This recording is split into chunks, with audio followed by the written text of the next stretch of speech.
नमस्कार दोस्तों, किस्मत सवारी में आपका स्वागत है। मैं हूं आपकी होस्ट एंड दोस्त खुशबू जैन। आज हमारे साथ हैं भारत के सुप्रसिद्ध ज्योतिषाचार्य आनंद जी। दोस्तों, जैसे कि हर बार हम आपको बताते हैं कि ये कार्यक्रम सिर्फ आप ही के लिए बनाया गया है, आपकी समस्याओं का समाधान करने के लिए। चाहे वो नौकरी पाने से संबंधित हो या व्यवसाय में आपकी उन्नति नहीं हो रही है या बच्चे आपकी बात नहीं मानते हैं या उनका पढ़ाई में मन नहीं लगता है, तो हमारी स्क्रीन पर जो नंबर फ्लैश हो रहा है उस पर संपर्क करें। दोस्तों, कल हमने बात की थी शुक्र ग्रह के बारे में और उनका बाकी राशियों पर क्या प्रभाव रहता है। हमने जाना था मेष वृषभ के बारे में और तुला राशि के बारे में। आज हम बात करेंगे कर्क राशि के ऊपर जो शुक्र ग्रह का क्या प्रभाव रहता है। जी आनंद जी। दर्शकों, जैसे कि हम आपको लगातार शुक्र के संबंध में विभिन्न तरह की जानकारी दे रहे हैं। शुक्र जो शिव जी का नादिया होता है, जो भगवान शिव के सामने जो होता है, वो क्या करता है, भगवान शिव का पूरा मैनेजमेंट करता है। यानी शिव के बाहर शिव की चौकीदारी करता है। भगवान शिव की पूरी गतिविधियों को एक्टिव करने वाले जो बंदे हैं वो नादी भगवान है। अब जो इसमें सबसे महत्वपूर्ण चीज ये है कि जो शिव का जो नाड़िया है वो है, वो सुंदरता के लिए प्रतीक है। किस चीज का प्रतीक है? सुंदरता का। यानी सुंदरता, सौम्यता, सरलता, सहजता, आत्मीयता, ऐसे भगवान शिव के नाड़ी को हम प्रणाम करते हैं और उनका जो संबंध है वो सीधा शुक्र से। अब शुक्र से तब बात शिव की कहां से आ गई? शुक्र की बात करना चाहिए। तो क्योंकि नाड़ी का संबंध शिव से और शिव नाड़ी का संबंध शुक्र से, और शुक्र के कारण हम आज उसकी हम चर्चा कर रहे हैं। अब बात ये हो रही जो कर्क राशि के विषय में हम चर्चा कर रहे हैं। तो कर्क राशि का स्वामी कौन है? चंद्रमा है। अब चंद्रमा का विराजमान होता है भगवान शिव के मस्तिष्क पर। यानी आप देखेंगे कि भगवान शिव के जब मस्तिष्क होता है तो उसके ऊपर एक चांद गोलाकार चंद्रमा बना होता है, जहाँ से गंगा जी के पास जो प्रकट होती है उसी के पास बन के चंद्रमा होता है। तो अब हम बात किसकी कर रहे हैं? कर्क राशि की। अब कर्क राशि का संबंध किससे है? शिव से है। और नाड़ी का संबंध किससे है? शिव से है। यानी दोनों का संबंध किससे हो गया? शिव से हो गया है। यानी कर्क राशि का स्वामित्व जो चंद्रमा है और चंद्रमा का संबंध जो शिव से है और शुक्र का संबंध जो शिव से है, दोनों का अटैचमेंट किससे हो गया? शिव से हो गया। अब ऐसे में जो शिव और शिव से संबंधित जो घटना हो गई उसका मुख्य स्वरूप कारण कर्क राशि और कर्क राशि से जुड़ा हुआ जो महत्वपूर्ण पहलू है वो हम मान सकते हैं। अब सवाल ये हो रहा है, कर्क की राशि की प्रमुखता क्या है और शुक्र की प्रमुखता क्या है? अब कर्क भी जो है वो स्त्री राशि है, चलायमान राशि है। शुक्र भी सौंदर्यपूर्ण राशि है। अब ऐसे में क्या होता है, आदमी पूरा मिठास और व्यवस्थित जिंदगी से भरा हुआ रहता है। यानी उसकी जिंदगी में सिवाय मिठास के अलावा कुछ नहीं होता है। यानी इतना बड़ा आदमी लेकिन अहंकार नाम की कोई चीज नहीं। यानी इतनी सहजता, सरलता, मिठासता कि जिसकी क्या सोच नहीं सकते। यानी इतना आत्मीयता। कर्क राशि क्या होती है? तो 4-8-12 जो राशियां होती है वो करोड़पति, अरबपति, खरबपति, मीनपति, शनिपति और इससे भी आगे जो होता हो। और ये जो 4 राशियां हैं, ये 4-8-12 की जो राशियां हैं ये महत्वपूर्ण राशियां हैं और जीवन में ये बहुत बड़ा रंग दिखाती है। जीवन में बहुत व्यक्ति को भौतिक सुविधाओं से परिपूर्ण रखती है। अब ऐसे में यदि शुक्र का जो हम प्रभाव मानते हैं, शुक्र का कनेक्शन मानते हैं, शुक्र का जो संबंध मानते हैं, ऐसे में शुक्र का आपसी तालमेल बहुत मायने रखता है। अब क्या होता है, इतनी बड़ी पद पे आप पहुंच गए लेकिन आपके अंदर घमंड नहीं है, आपके अंदर आपत्ति वो नहीं है कि मैं इतने बड़े पद पे हूँ और मैं ये और मैं कुछ नहीं। जो आया सिवाय भला करने के अलावा आपने कुछ नहीं। तो जो कर्क राशि रहती है शुक्र के साथ, जो भी आया, अरे आइए आप जान पहचान, हम तुम्हारे मेहमान, जैसे दरवाजा खटखट, अरे आइए सर, आइए वेलकम। यानी आते से ही आपका वेलकम शुरू। अब आपसे उसकी जान पहचान नहीं है, आपसे काम नहीं पूछा, आपने कुछ नहीं, अरे भाई पानी लाओ, अरे भाई चाय लाओ, अरे भाई नाश्ता लाओ, हाँ भाई अब बताओ कैसे आए। यानी उस व्यक्ति का पहले उसका स्वागत सत्कार किया जाता है, फिर उसके बाद किस काम से आए वो जाना जाता है। ढंग से उसका स्वागत सत्कार होता है, इतने अच्छे ढंग से स्वागत सत्कार होता है। और अजनबी का उसका कोई लेना देना नहीं है। उसके लिए एक मिलने वाला और एक अननोन पर्सन दोनों समान होते हैं। उसे कोई लेना देना नहीं कि आप कौन हो, क्या हो, आपसे उससे बड़े हो, छोटे हो, उसे तो आपका सिर्फ सम्मान करने में आनंद आता है। यानी आप देखेंगे कि आप जब रह जाएंगे कि साला इतना बड़ा आदमी और मेरे लिए पानी भर के लाया, मेरे लिए चाय बना के लाया, मेरे लिए, मान लो घर पे उसकी कोई नहीं है सपोज, तो ऐसी कंडीशन में वो खुद अपने खुद जाके बना के लाएगा, चाय बना के लाएगा, आपके लिए नाश्ता ला के आएगा, आपको पानी पिलाएगा, आपको संतुष्ट करेगा। आप बोलो भाई किस बात से आया। यानी आपको पूछना चाहिए सर मेरा काम, आप नहीं पूछ रहे हो, तो आपको बोलने का मौका ही नहीं दिया उसने। अब वो आपसे पूछ रहा है बताओ मैं आपकी कैसे सेवा कर सकता हूँ या आप किस उद्देश्य से मेरे आए हैं। तो वो फिर उसकी आपको डिटेल A to Z देगा, और यदि उसके बस की नहीं है तो संबंधित व्यक्ति तक आपको उसको फोन करेगा और संबंधित व्यक्ति तक पहुंचाने का कार्य करेगा, उसको फोन भी लगा देगा। यानी कितनी आत्मीयता इस चंद्रमा के साथ शुक्र के कॉम्बिनेशन में दिखाई देती है। यानी कितना आदमी परिपूर्ण होने के बाद, परिपक्व होने के बाद, सहज सरल होने के बाद घमंड नाम की कोई चीज नहीं, सहजता इतनी कि वो नीचे बिठा दो तो आप कह नहीं सकते बड़ा आदमी। वो पैदल घूमने के लिए तैयार है, वो एरोप्लेन में भी घूमने के लिए तैयार है, वो हर परिस्थिति में घूमने के तैयार है, वो बड़े की शादी में भी जाने के लिए तैयार है, और छोटे से छोटे आदमी की शादी में तैयार है। यदि उसकी गाड़ी यदि किसी बड़े अफसर का और तो है ही सही, यदि उसको उसकी गाड़ी लेट हो गई वो ऑटो रिक्शा से निकल चलेगा। आप सोच सकते हो कि इतना बड़ा आदमी यदि उसका ड्राइवर कहीं लेट हो जाए, अर्जन हो जाए, उसे गुस्सा नहीं आता है उसे कि मेरी गाड़ी मेरे ड्राइवर ले गया कहीं घूमने गया अपने, तो अपने काम से गया, तो वो उसके अंदर ऐसा नहीं होता है। उसके अंदर सीधा सीधा एक ही भाव होता है कि उसके अंदर ऐसा कि सीधा सीधा एक ही भाव आता है कि अरे लेकर आ जाए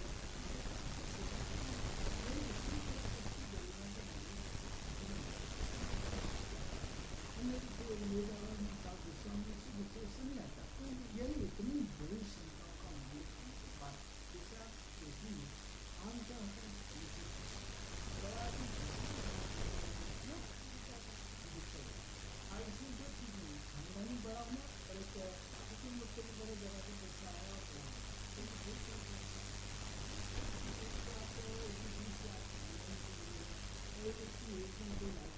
करोड़पति बन जाए तो उसका एक निश्चित समय के लिए बड़ा आदमी है, लेकिन उसके बाद नीचे गिरना है क्योंकि उसके संस्था सरलता उसमें नहीं होती। तो एक टेम्परेरी के लिए, लेकिन एक खानदान से खानदान चला रहा तो उसको निश्चित रूप से बड़ा है और बड़ा ही रहेगा, चाहे परिस्थितियां उसकी कितनी भी अप एंड डाउन हो जाए। तो कर के राशि सबसे महत्वपूर्ण है कि यहाँ आत्मीयता का भाव है। या हम पूरे मीटर पे जो शुक्र के 12 राशि को घुमाएंगे उसमें सिर्फ उसके आत्मीय भाव का निचोड़ निकालेंगे कि किस भाव के कारण आत्मीयता है। जैसे मिथुन का एक लड़का और लड़की का चिन्ह था, तो आत्मीयता किसके, एक लड़के और लड़की के चिन्ह के लिए। लेकिन यहाँ सिर्फ कर्क राशि, इमोशनल राशि, भावुक राशि है। यानी किसके लिए भावुकता कि आप इतने बड़े हैं, इतने बड़े पद के मालिक हैं, इतने बड़े सब कुछ है, लेकिन आप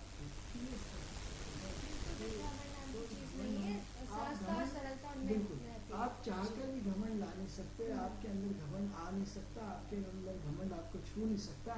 आप इतने बड़े आदमी होने पर आपको ये नहीं पता कि मैं इतना बड़ा ऑफिसर हूँ, इतना बड़ा अधिकारी हूँ, इतना बड़ा कि मेरी एक कलर से क्या हो सकता है। यानी आपको ये नहीं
आपकी टीवी की आवाज ही नहीं आ रही। तो जी जो आपको महत्वपूर्ण कंटेंट है वो उसके जुड़ी हुई है और जुड़ी स्थिति के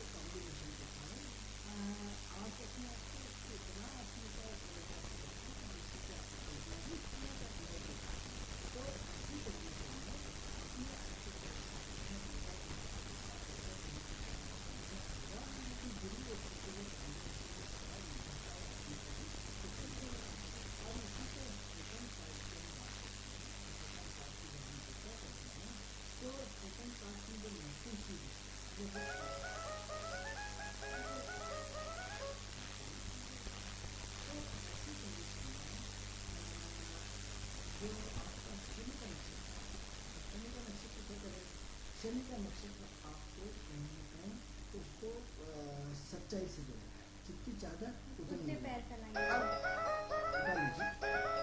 हेलो। तो ऐसी कंडीशन में जो शनि है, शनि किससे जुड़ेगा? उसको जीवन की सच्चाई से जोड़ेगा, उसको आकुलपन बना देगा, उसको अजीब तरह का बना देगा। अब यहाँ से हम जितनी उसकी तारीफ कर रहे थे। हेलो मैडम, आपकी आवाज नहीं आ रही है चैनल पे? जी, आप देखते रहिए चैनल में, आपकी आवाज आ जाएगी थोड़ी देर में। आवाज आती है? Hello hello. जी, मेरा नाम प्रिंस है। प्रीत सिंह जी जी, बताएं किसके बारे में जानना चाहते हैं? मैडम, मेरे भविष्य के बारे में जानना चाहता हूँ। जी, आपकी डेट ऑफ बर्थ बताइए। 1989। डेट, मंथ और जो ईयर है वो तीनों बताइए आप। 1989। जी, ये तो आपका बर्थ ईयर हुआ। आपका जन्म किस दिनांक पे हुआ था, कौन से महीने में हुआ? 24/11। 24/11। जी, समय? समय 10:30 बजे। सुबह 10:30 बजे हुआ है? जी, सुबह हुआ है कि शाम को हुआ है? सुबह 4 बजे। जी जी, कहाँ पे हुआ है? जी, हॉस्पिटल। जी, मतलब कहाँ हुआ है? भोपाल में हुआ है कि भोपाल के बाहर हुआ है, कहाँ पे हुआ है?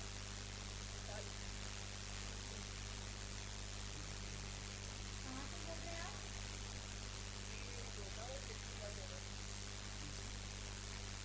कौन सी कॉलोनी से? नवीन नगर, नवीन नगर, एक साल। उस बात से बोल रहे हैं। जी, आप हमारे टीवी चैनल पर देखते हैं हम आपके बारे में।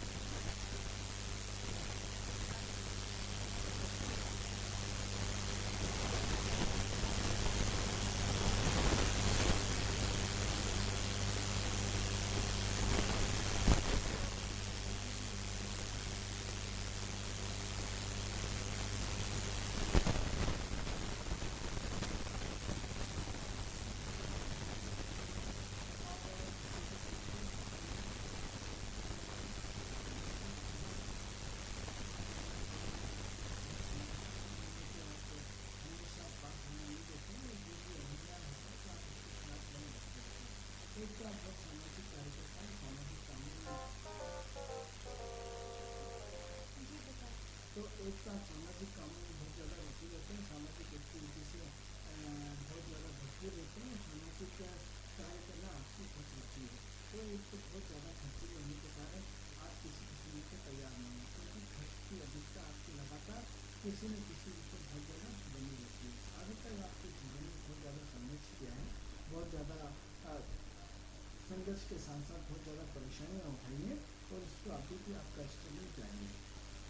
अब ये स्टेटस जो है वो लगातार प्रेजेंटली आपका जारी है, क्योंकि कर्म क्षेत्र में अभी आपको अच्छी लेवल की सफलता नहीं मिली है जिस पे आप चाहते हैं, क्योंकि हाथ पे लगातार आप मार रहे हैं, प्रयास लगातार कर रहे हैं और प्रयास करने के साथ साथ आपको जो एक अच्छा एटमोस्फियर कर्म क्षेत्र का मिलना चाहिए वो नहीं मिल पाया। आज तक आप संतुष्टि की असंतुष्ट और असंतुष्टि की बीच में लड़ रहे हैं। तो वर्तमान समय में भी आप अपने कर्म क्षेत्र के लिए कहीं ना कहीं किसी से कोई ना कोई काम पार्टनरिंग करना चाह रहे हैं और पार्टनरिंग काम करने के साथ साथ कहीं कोई पूरा अनुभव होता है जिसकी वजह से आप कहीं ना कहीं संतुष्टि बनी हुई है। हो सकता है आपके कर्म क्षेत्र में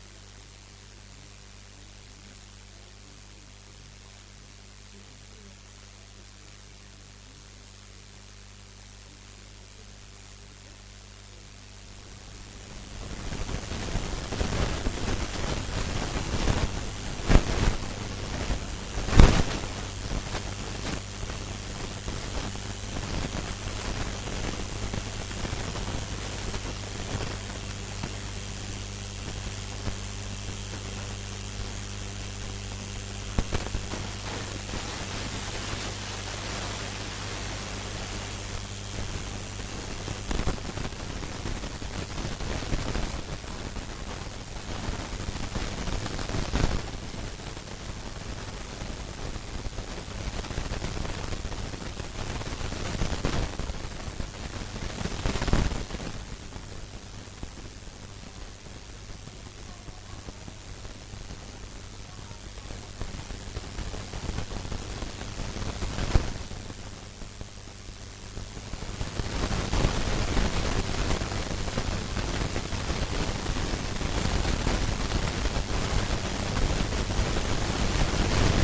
यदि आप ध्यान प्राणायाम नहीं करते तो ऑप्शंस ही नहीं कि आपके पास जैसे अलग अलग मोबाइल में ऑप्शंस होते हैं, तो अभी आपके पास सिर्फ जो ऑप्शन है कि भाई होटल में गए, आपके पास क्या थोड़ा समय से जिंदगी के अलावा कुछ नहीं, आप टीवी में तो टीवी में खाना है, इसके अलावा कुछ बचा नहीं, तो ऑप्शन ही नहीं। तो जब आपका ऑप्शन होता है तब डिमांड होती है, तो क्या होता है जो स्थिरता इन तीनों में की इस टाइप की विचारधारा है, तो उसके ऊपर हम कुछ नहीं चेंज कर सकते।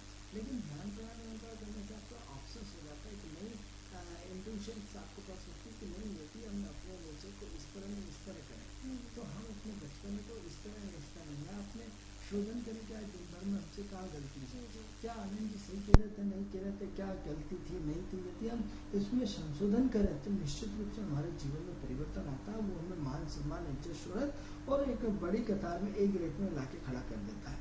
और यदि हम अपनी आदतों को नहीं सुधारते हैं तो ए बी सी और खिसकते पाया डी और ई में चला जाएगा, और एक दो के बाद आदमी विलुप्त हो जाएगा, और विलुप्त हो जाने के बाद उसका अस्तित्व खत्म हो जाता है। क्योंकि कितना ही सब कुछ हो, प्रकृति एक दौर देती है आपको समझने का, एक पहचानने का, लेकिन उस समय के आपको यदि आपने पहचान नहीं करी तो समय किसी का इंतजार नहीं करता, ना आपका करता है ना हमारा करता है। तो समय के साथ फिर वो चीजें एडजस्ट होता है, प्रकृति खुद दंड देती है। जी। तो क्योंकि आज देश में इंदिरा गांधी नहीं है तो विदेश चल रहा है, राजीव गांधी चले गए तो विदेश चल रहा है, काम तो होना ही है, तो जो काम होना है वो होते तो रहेगा। यदि हम उसमें उस गति का एक्टिव रह के उसमें हमारा पार्ट बना रहे तो वो ज़्यादा इम्पोर्टेंट रहता है बनस्बत हम दूसरी जगह बार बार हम ट्राई करें। तो ऐसी कंडीशन में जब हम शुक्र की बात करते हैं, बुद्धि की बात करते हैं, तो ये इनके पास दिमाग बहुत तेज है, लेकिन इनके पास फॉलोअर नहीं है, क्योंकि फॉलोअर करने के लिए अग्नि तत्व ग्रह का होना आवश्यक है। तो ध्यान करने से क्या होता है, एक एनर्जी का फ्लो बनता है, और जो एनर्जी का फ्लो हमारी लाइफ में चेंज कर देता है, हमारी सोच को चेंज कर देता है, हमारे काम करने के नजरिए को चेंज करता है, हमारे अंदर की जो तीसरा नेत्र है जिसे हम शिव का नेत्र कहते हैं उसको हम जागृत कर देता है। तो जब शिव का नेत्र जागृत होता है तो हमारे अंदर जो इंट्यूशन पावर है जिससे वो जागृत होना शुरू होता है, और हमें फिर समझ आना शुरू होती है कि हम कहाँ गलत हैं और कहाँ सही है। कई बार हमारे पिताजी जैसे हमें बोलते हैं बेटा ऐसे पढ़ लो, हम नहीं पढ़ते, लेकिन आज हमें उस पढ़ाई का महत्व समझ में आता है कि शायद पढ़ लेते तो आज यहाँ होते, कलेक्टर होते, कमिश्नर होते, लेकिन जब हम पढ़ाई का समय था तब हम उसको पढ़ नहीं पाए, तब हम उनकी भावनाओं को आभास नहीं पाते। तो ये कारण इसमें जो शुक्र चंद्र और बुध की कॉम्बिनेशन में आता है ये देखने को मिलता है। ये तो बात की हमने कि ये तो बात जाना हमने कि कर्क राशि के ऊपर शुक्र का क्या प्रभाव रहता है, क्या कॉम्बिनेशन बैठता है इन दोनों का। अब हम जानते हैं सिंह राशि के बारे में कि सिंह राशि के साथ शुक्र ग्रह का क्या प्रभाव और कॉम्बिनेशन है। मित्रों, सिंह राशि जो है वो शेर की राशि है। अब शेर की राशि है तो एक राजा की राशि है।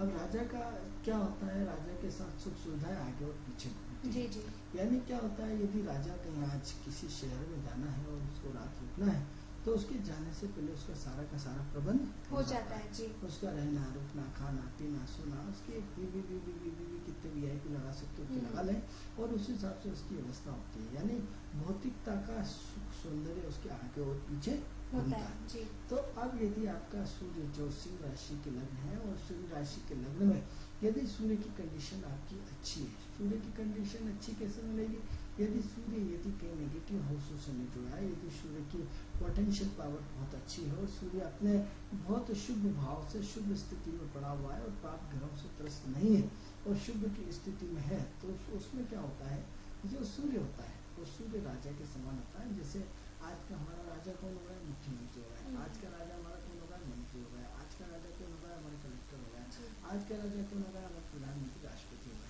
तो ये लोग बाहर जाने का सिर्फ प्लान बनता है, उनके प्लान बनने से सिर्फ प्रोग्राम घोषणा होते से वहाँ के पूरे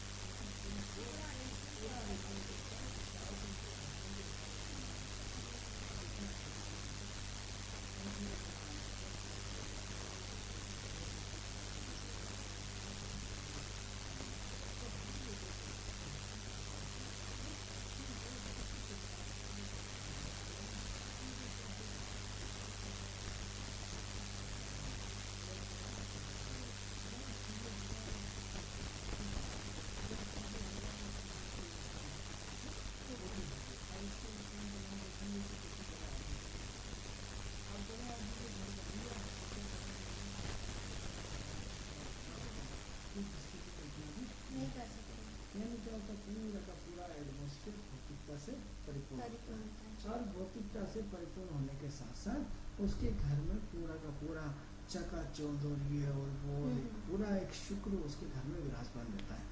यानी किसके कारण? सूर्य राजा है, या तो ठीक है, सूर्य उद्योगपति है, सूर्य करोड़पति है, सूर्य अरबपति है, सूर्य व्यवसायी है, सूर्य बड़ा नामी गामी आदमी है। तो सूर्य नामी गामी आदमी के पास क्या होता है? जिसके पास पैसा हुआ उसको वो भौतिक संपूर्ण सुविधाओं को सबसे पहले अरेंजमेंट करता है, और अरेंजमेंट करके क्या करता है? उन संपूर्ण भौतिक सुख सुविधाओं का भोग करता है। तो क्या होता है कि जिसके सूर्य अच्छा है, जिसका बड़े किस्मत वाले होते हैं, जिनका सूर्य अच्छा होता है, उनके साथ शुक्र का कॉम्बिनेशन तो निश्चित रूप से होता ही होता है, चाहे कुंडली कुछ भी कहती रहे, लेकिन 80% हमें ऐसा देखा गया। अब ये अलग चीज़ है कि कोई करोड़पति होने के बाद कंजूस होता है, और कंजूस होने के बाद एक रुपये बचाता है और अपने जीवन में भोग नहीं कर पाता है। उसके पोते नाते हुए जो भोग करते रहते हैं बेचारा, जो मतलब सिंपल साधारण जीवन। तो ऐसे लोग सिंपल साधारण तो नहीं कह सकते, क्योंकि साधारण में एक होता है कि भौतिकता करके समाज के लिए कुछ कर दिखाना, उनकी नियति में सुख भोगना लिखा हुआ नहीं होता है। सिंपल उनके पास है सब कुछ पर भोग नहीं पाए, क्योंकि सिंपल सरल की परिभाषा आध्यात्मिक का एक हिस्सा हो गई, और जहाँ आध्यात्मिक का एक हिस्सा हो गई उसमें त्याग होता है, उसमें सहजता सरलता होती है। और ऐसा उद्योगपति जो त्याग नहीं कर रहा है, क्योंकि इससे किसी का भला तो हो नहीं रहा, वो ले नहीं रहा, साहब मैंने एक एक पैसा बड़ी जोड़ के कमाया, नियमित पे कमाया, खत्म नहीं करूंगा ऐसा, लेकिन उसके बेटे और उसके बहू और उसके दादा पोते सब उसका, लेकिन वो जीवन में भोग नहीं कर पाता। तो क्या करता है? बच्चे बड़ी ओडी गाड़ी में घूम रहे हैं और दिन भर पेट्रोल डीजल भूग रहे हैं, और जिन्होंने कमाया वो पैदल धक्के खा रहे हैं। तो अब क्या होता है? जिसके भाग्य में यदि सुख लिखा है और जिसका शुक्र अच्छा है, वही शुक्र को भोग सकता है। हर किसी के बस की बात नहीं है। यदि आप भाग्य में शुक्र को नहीं लिखा के लाए हो तो कितने ही अरबपति खरबपति हो जाओ। हमने ऐसा भी देखा है कि बहुत सारे सोने की ईंटें रखी है, सोने का खजाना रखा है, लेकिन आज भी एक दिन आदमी 7 दिन तक एक कपड़े को पुराने मेले कुचले कपड़े में पहनते हुए पाया। उनकी आप स्थिति देख लो तो आज भी हमारे गांव में हम बता सकते हैं कि उनके पास सोने की लदा भरी ईंटें भरी हुई है, खजाना पड़ा हुआ है। लेकिन पढ़े लिखे इतने ज्यादा, आप कितने साथ पढ़े लिखे, तो पढ़े लिखे उनके बराबर LLB वकालत है उस समय के कोई भी नहीं, लेकिन आज भी वो साइकिल से ही जाते हैं, किसी बस में नहीं बैठते, चाहे कहीं भी किसी जगह जाना हो तो क्या है कि उनके मेले कुचले 5-5, 7-7 दिन तक कपड़े वो उतारते नहीं है, उन्हीं को पहनते रहते हैं। तो अब क्या होता है कि सोने की ईंटें रहने के बाद भी कोई भोग नहीं। तो क्या है? ये लक्ष्मी और सरस्वती का बड़ा गजब का खेल है, जिसपे लक्ष्मी विराजमान और सरस्वती की दोनों की कृपा हो जाए वो व्यक्ति धन्य हो जाता है। और लेकिन जिसके ऊपर एक की कृपा है तो एक के बिना एक अधूरा है। तो इसलिए जब भी यदि ईश्वर से मांगा जाए तो लक्ष्मी और सरस्वती की दोनों की कृपा होना ही चाहिए। यदि दोनों की कृपा है तो ही तो जीवन सुखी है, वरना मित्रों कोई मतलब नहीं है। इसलिए माँ सरस्वती की और माँ लक्ष्मी की दोनों की कृपा है तो आपका जीवन बहुत अच्छा है, बहुत नसीब वाले हैं। और यदि किसी एक की कृपा है तो भी कोई मतलब नहीं है, क्योंकि क्या देखा जाता है जिनके पास ज्ञान होता है उनके पास लक्ष्मी नहीं होती है, जिनके पास लक्ष्मी होती है उनके पास ज्ञान नहीं होता। ऐसा एक दूसरे का है, लेकिन ऐसा भी देखने को आया है जैसे फिल्म इंडस्ट्री में लक्ष्मी भी है और ज्ञान भी है। जितने भी फिल्म इंडस्ट्री के जो अमिताभ बच्चन हो या जितने भी हो या शाहरुख खान देख लीजिए, एक सरस्वती का पुत्र है, एक सरस्वती का जिसको पूरी दुनिया उसके टैलेंट को मानती है, और उसके साथ साथ उसके धनज्ञ है कि आज उसने न जाने कितने शाहरुख खान ने टाबू खरीद रखे और कितने अचल संपत्ति का मालिक है। तो क्या है कि ऐसा नहीं कह सकते, लेकिन जो लोग हैं वो है, जो नहीं है वो नहीं है। तो दोनों पार्ट देखने को आया, लेकिन फिल्म इंडस्ट्री में तो मानते हैं कि माँ लक्ष्मी और सरस्वती की दोनों की कृपा है, तभी आज इतना बड़ा पार्ट अपने अरबों खरबों रुपए में खेल रहा है। आप ये देखिए कि नई नई पिक्चर आ रही और 15 दिन के अंदर अरबों खरबों रुपए का टर्नओवर करके चली जाती हैं। जो आदमी पूरी जीवन भर नहीं कमा सकता वो सिर्फ 15 दिन और महीने भर में कमा के और पिक्चर हट जाती है। यानी इतना बड़ा टर्नओवर है कि ऐसी क्रांति आई है। विषय से भटक जाएंगे, चूंकि फिर हमें खुशबू जी बोलेंगे अब शुक्र पर बात करेंगे तो विषय पर भटक जाए। हम बात सिर्फ सिंह राशि की कर रहे हैं, तो हम किसी और एपिसोड में हम इसके बारे में बताएंगे। तो जब शुक्र की बात कर रहे हैं सिंह राशि के, तो सिंह राशि राजा है और राजा का संबंध शुक्र से होता ही होता है, लेकिन 80%, 20% नहीं मान सकते, क्योंकि कई बार राजा भी उनने कि छोड़ो मुझे सब चीजों का त्याग करना है। विरक्ति आ जाती विरक्ति है। आ जाती तो है, जी। हम अपने विषय को इस बीच में विरक्ति को भी लेंगे, शुक्र के नेगेटिव पार्ट को भी लेंगे। शुक्र जो आप बोर हो रहे थे अभी इसलिए हम हम उसको पॉजिटिव के बारे में बात कर बात रहे थे, कर तो रहे हम हैं, जी। उसमें सेकंड कल विचार करेंगे शुक्र के नेगेटिव के बारे में भी। तो प्रश्न ये उठता है कि जो सिंह राशि का गुणधर्म है उसका ये है कि उसको भोगने के लिए पैदा हुआ है। जी। राजा का जन्म भोगने के लिए पैदा हुआ है, सिर्फ भोगने के लिए। धीरू भाई अंबानी का जो बच्चा पैदा हुआ है सिर्फ भोगने के लिए पैदा हुआ है। उसको कोई काम के से मतलब नहीं, उससे दिमाग से मतलब नहीं, उसको तो एरोप्लेन में घूमना है, सारे विश्व की यात्रा करना है, जहाँ चाहे जहाँ घूमना है, जहाँ उसका घूमना है वहाँ घूमे, पर बट या उनको तो काम से कोई मतलब नहीं है। तो जी। सिर्फ भोगने के लिए पैदा हुई हम्म। पवित्र आत्मा है ये, जो सिर्फ भोगने के लिए पैदा हुई जी, है। जी। तो क्या होता है कि कुछ लोग सिर्फ भोगने के लिए पैदा होते हैं। वो जीवन भर हमने देखा कि बाप दादाओं की अरबों खरबों की संपत्ति है, अथाह जमीन है, प्रॉपर्टी है।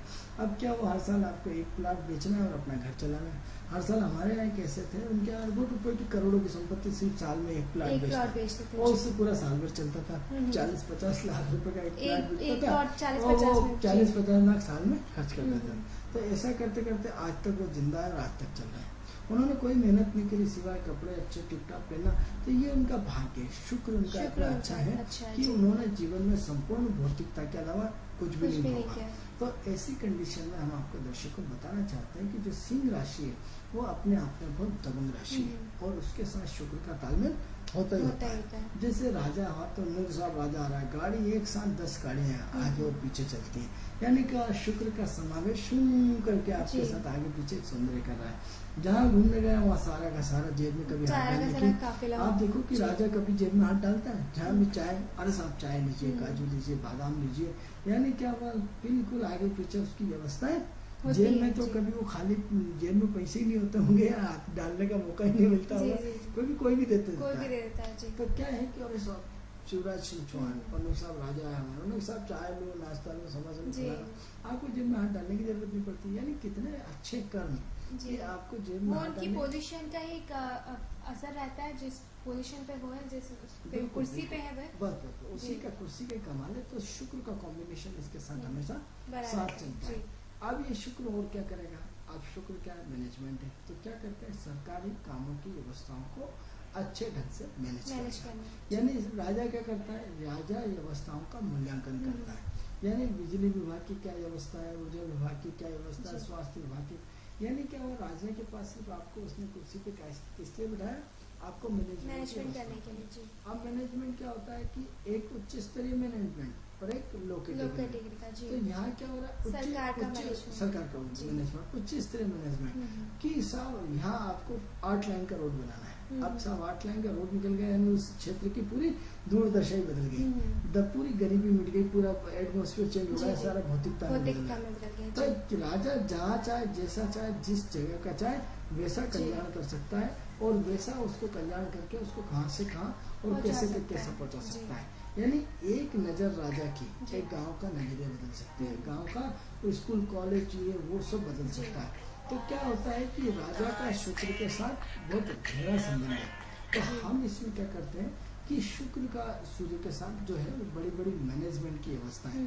अब क्या करना है, नए नए प्रोग्राम लाना है। अब एक गांव का सौंदर्यीकरण करना है। जैसे हमारे प्रदेश के गृह मंत्री बाबूलाल गौर जो इसी काम में लगे रहते हैं, सब भोपाल का सौंदर्यीकरण होना चाहिए। यानी क्या हुआ, आपके भोपाल के कहीं न कहीं सौंदर्यीकरण में उनकी बहुत बड़ी भूमिका है, बहुत बड़ी भूमिका, इसको इनकार नहीं किया जा सकता है।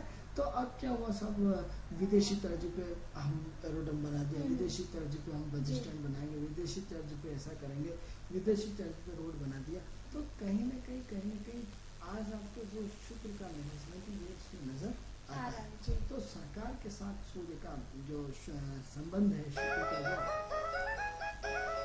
हेलो जी, आप कहाँ से बोल रहे हैं? आपका शुभ नाम क्या है?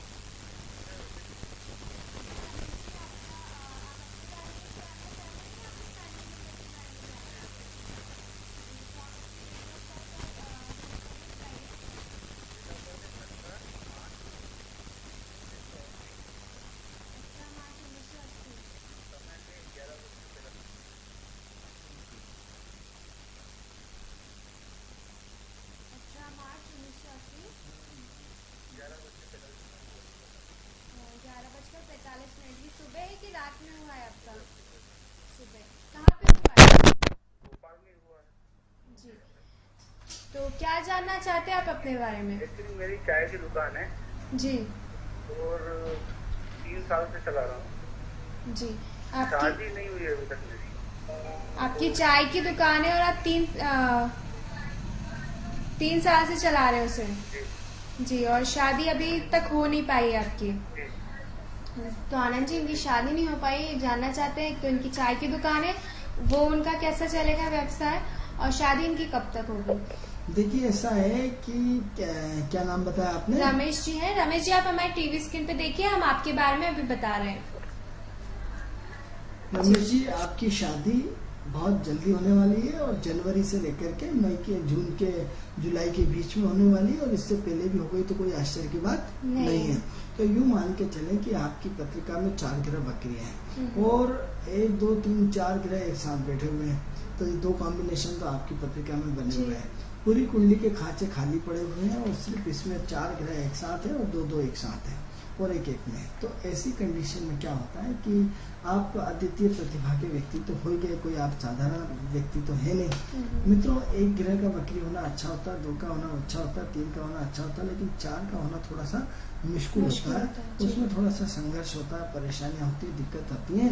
तो यही कारण है कि आपकी शादी में लगातार विलम्ब हो रहा है।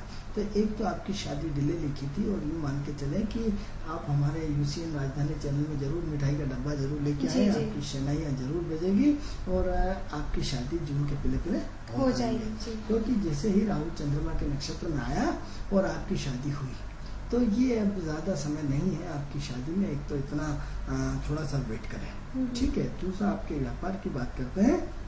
मतलब तो 2015 में इनके जून, बिल्कुल 2015 के पहले जी। आपका विवाह कार्य संपन्न हो जाएगा। जून के पहले जनवरी से जून के बीच में राहु चंद्रमा के नक्षत्र में आते से आपका विवाह कार्य संपन्न करा देगा। आपकी जो घर वाली मिलेगी, आपको गोल चेहरे की मिलेगी। और अभी क्या होता है, आपकी चर्चाएं जोरों पे चलती है और बंद हो जाती है, जोरों पे चलती है और बंद हो जाती है। ऐसा काफी लंबे समय से चल रहा है। अब प्रश्न ये करते हैं हम कि आपको करना क्या है कर्म क्षेत्र में। तो कर्म क्षेत्र में जो आपका काम चल रहा है उसे चलने दीजिए, क्योंकि पहले से आपके काम धंधे में काफी उन्नति हुई है और धीरे धीरे उन्नति कर जाएंगे। कुंडली बहुत अच्छी है, बट इसमें एज फैक्टर बहुत दुखदाई दे रहा है। तो आप जिस दिन 40 साल के हो जाएंगे, वहां से आपकी उन्नति का ग्राफ और तेज गति से मतलब 40 के बाद इनका भाग्योदय होने वाला है जी। क्योंकि पूरी कुंडली राहु से त्रस्त है और पूरी कुंडली का ग्राफिंग कैप्चर पूरा राहु पूरी तरह पकड़े हुए हैं, और राहु इतना जबरदस्त पकड़े हुए हैं कि कुंडली को आगे बढ़ने नहीं दे रहा है। तो शादी में विलंब का कारण भी राहु है, और प्रगति कर्म क्षेत्र में न होने का कारण भी राहु है, और जो सारे काम विलंब से हो रहे हैं उन सबके कारण भी राहु है। तो अब क्या करें कि आप अपने आप को संभाल के रखें, और यदि आपके प्रेम संबंध है तो यदि आप अपनी प्रेमिका से विवाह करना चाहते हैं तो आप उनसे भी कर सकते हैं। अन्यथा थोड़ा सा वेट करें कि जून के पहले जनवरी से मई जून के बीच में आपकी शादी हो जाएगी। हेलो हेलो हेलो, कहाँ से बोल रहे हैं जी आप? हेलो हेलो, आपकी आवाज हम तक आ रहा है। इंदौर से बोल रहे हैं। इंदौर से बोल रहे हैं? हेलो हेलो इंदौर से बोल रहे हैं। जी जी। तो जी, आपका नाम क्या है शुभ? संजीव हेलो, संजीव तिवारी। हाँ संजीव जी, बताएं आपका डेट ऑफ बर्थ हमें। 19 जनवरी 1975। 19 जनवरी 19 जनवरी 1971। 1971। जी, समय समय बताइए। 1 बजे दोपहर का। दोपहर के 1 बजे इनका समय हुआ है। जी 19 जनवरी 1971। 19 जनवरी 1971 का आपका बर्थ है हाँ जी। और समय 1 बजे रात्रि में जन्म है। रात्रि में 1 बजे। 19 जनवरी 1970 1 बजे। 19 तो 18 की रात थी कि 20 की रात? 18 की रात थी कि 20 की रात थी? 19 की रात, मतलब सुबह 1 बजे का। तो 12 बजे बाद 20 लग गई या 18 की 19 लग गई? हाँ 19 तारीख का। चलिए, कहाँ पे हुआ है? कहाँ पे हुआ है आपका जन्म? होशंगाबाद में। होशंगाबाद में हुआ है इनका जन्म जी। जी। क्या जानना चाहते हैं, क्या समस्या है आपकी? समस्या ये है कि पिछले 2 साल से मेरी जॉब नहीं है। जी एक फैक्ट्री डाल रहा हूँ। जी। क्या वो फैक्ट्री मैं सक्सेसफुल हो पाऊंगा कि नहीं, जी। तो मतलब मेरे लिए अच्छा है कि नहीं, फार्मास्यूटिकल कंपनी के लिए सक्सेस आ रहा ये फार्मास्यूटिकल के लिए कंपनी डालने की सोच रहे हैं, फैक्ट्री डालने की सोच रहे हैं, तो डाले कि नहीं डाले, और 2 साल से अभी जॉब नहीं कर रहे हैं। चलिए हमारा स्क्रीन पे कार्यक्रम देखें। क्या नाम बताया आपने? संजीव। संजीव तिवारी। संजीव जी, आप हमारा कार्यक्रम टीवी पे देखें, हम आपके बारे में सब बता रहे हैं। धन्यवाद संजीव जी। जी। संजीव जी, ऐसा है कि आपकी पत्रिका का जो हम मूल्यांकन करते हैं, तो उसकी पत्रिका का मूल्यांकन के आधार पे कहीं ना कहीं आपकी जिंदगी में जो है वो उतार चढ़ाव बहुत ज्यादा है, अप एंड डाउन बहुत ज्यादा है, और अप एंड डाउन के साथ साथ कहीं ना कहीं संघर्ष भी बहुत ज्यादा है। आपने जीवन में बहुत ज्यादा संघर्ष किया है, बहुत ज्यादा परेशानियां उठाई है, बहुत सारा संघर्ष आज भी आपके जीवन में लगातार जारी है। अब प्रश्न ये उठता है कि आपने संघर्ष को संघर्ष नहीं समझा, आपने अपने जीवन में काम करते हुए, धुन में लगते हुए आपने दुनिया के हर संघर्ष को मात दे दिया।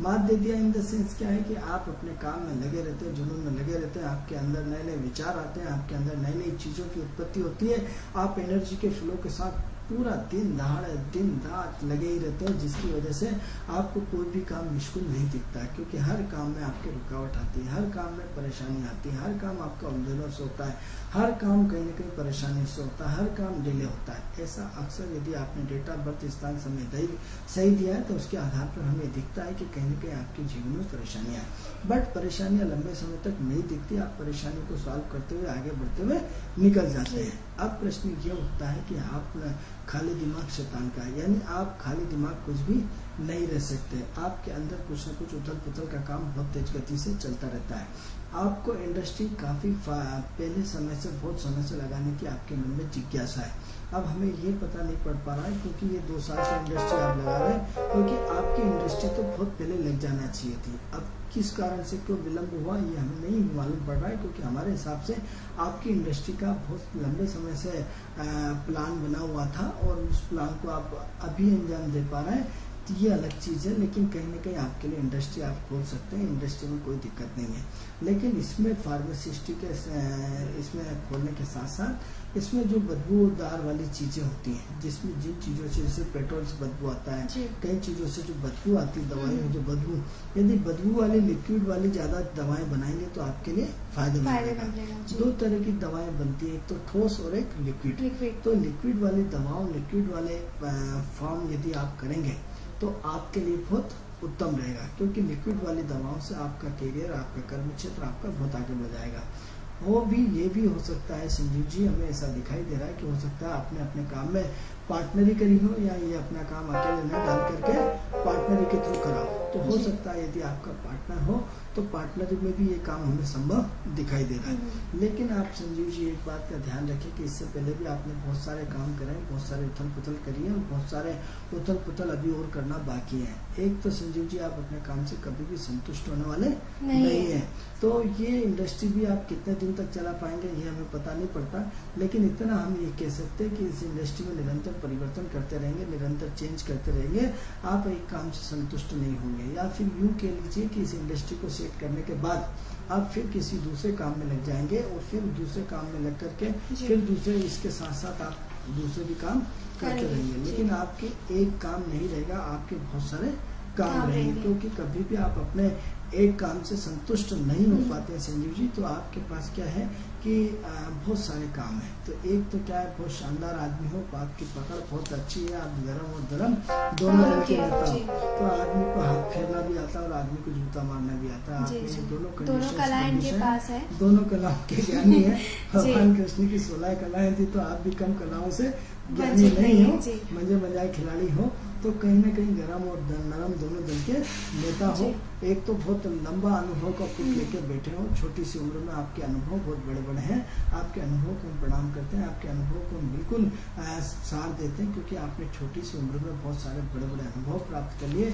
आपको ऐसा कोई सी चीज नहीं है जिसका नॉलेज ना हो, आपने हर क्षेत्र में अपने अपने काम का डिप्लोमा कर रखा है। दूसरा ये है कि आपके संबंध में सब अच्छे अच्छे लोगों से, बहुत एक्टिव लोगों से, बहुत एनर्जेटिक लोगों से, अभाव किसी चीज का नहीं है, लेकिन संतुष्टि असंतुष्टि के बीच में लड़ते रहते हैं। क्या लड़ते रहते? संतुष्टि और असंतुष्टि के बीच में। असंतुष्टि के बीच में दोनों का द्वंद्व रहता है।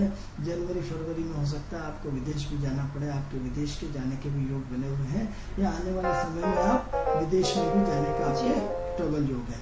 अब प्रश्न ये उठता है, हेलो जी,